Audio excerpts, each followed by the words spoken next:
Buenos días a todas y a todos, según un gusto hoy. El tema de hoy va a ser el negocio de la guerra, lo que fue Sofindus y el wolframio. Que la guerra es un negocio, lo sabe todo el mundo.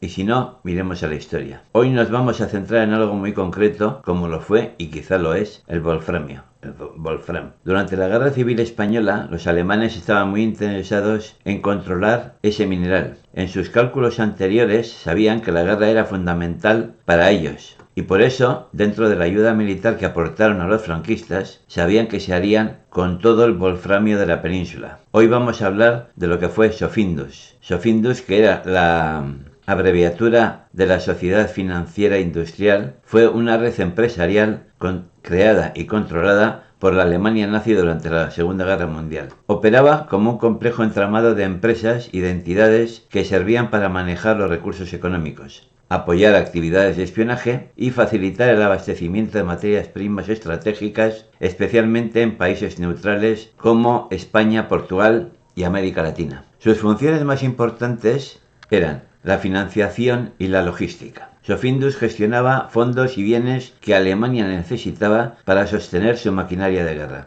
Por ejemplo, organizaba el transporte de materias primas como el wolframio, esencial para fabricar armamento, desde España y desde Portugal hacia Alemania. Y la mayoría de los envíos pasaban por la frontera de Irún. Envuelto en este holding se encontraba una red de espionaje de gran envergadura, que se aprovechaba de la fachada económica. Sus agentes usaban las oficinas de Sofindus para coordinar operaciones en países donde no podían actuar libremente. Además, la misma maquinaria económica alemana presionaba al gobierno español para influir tanto en las economías locales como en las de la península. Toda la ayuda que habían aportado para ganar la guerra, ahora la cobraban de cualquier forma. Sofindus tuvo un papel destacado gracias al régimen de Francisco Franco, que mantenía una relación ambivalente con Alemania. Y aunque España no entró oficialmente en la Segunda Guerra Mundial, el gobierno franquista permitió que Sofindus operara con relativa libertad debido a las afinidades ideológicas entre ambos regímenes. La sede se encontraba en Berlín, lo que le permitía estar en el corazón del poder nazi y coordinar estrechamente con el gobierno alemán. Y desde Berlín se gestionaban y se supervisaban las operaciones en diferentes países europeos. Era un holding, hablamos de Sofindus, un holding con tres cabezas, que agrupaba a sectores como la minería, con el papel súper importante del wolframio.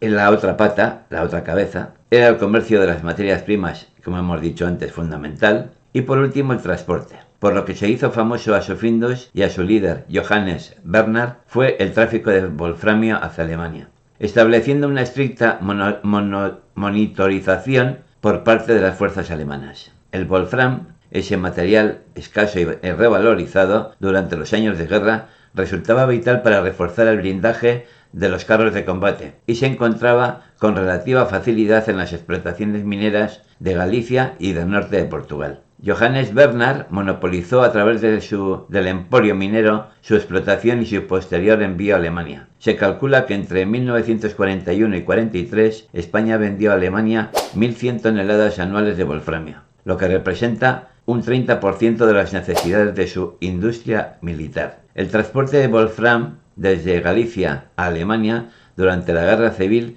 se realizaba por mar. De ahí la importancia de la colonia alemana que había en Vigo. Cuando la guerra se puso difícil este tema, el envío marítimo por los submarinos de los aliados, se tomó la alternativa del envío por vía terrestre a través de la frontera de Irún y de manera ocasional por la estación de Canfranc. El desarrollo comercial por la frontera de Irún fue intenso.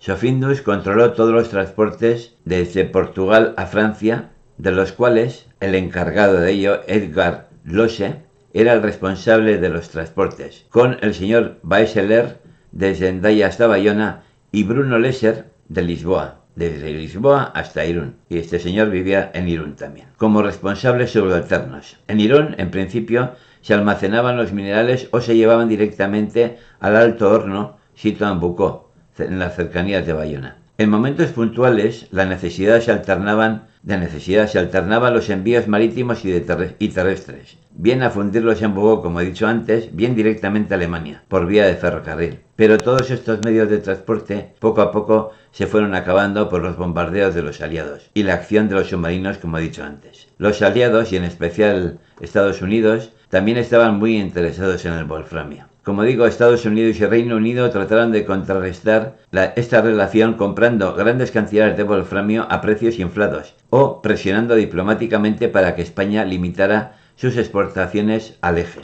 Los precios de este mineral subieron exponencialmente durante la Segunda Guerra Mundial. En 1944, tras la presión aliada, España impuso restricciones más severas a las exportaciones de wolframio hacia Alemania. Eso era en teoría. La prueba era el contrabando nocturno que en el mismo Irún se hacía con el beneplácito de los cuerpos de seguridad. El hecho de haber vendido a ambos bandos dejó una sombra de desconfianza hacia España, especialmente entre los aliados, que lo consideraban un apoyo implícito al eje. Era evidente aquello.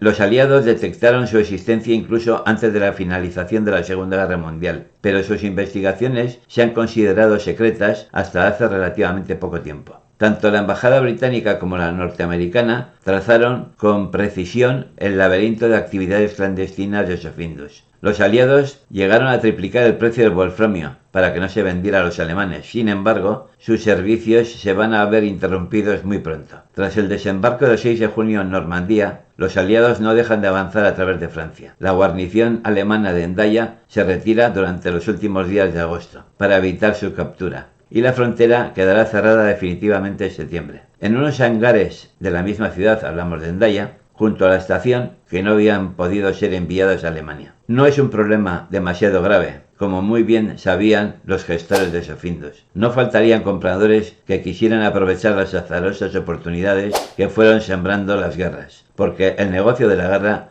es un gran negocio, y así lo manifestaban. Y hasta aquí es el artículo de este domingo. Muchas gracias por vuestra atención. Mila esker zuen erretagatik eta hurrengo bat arte. Ondo ibili. Mila esker, agur.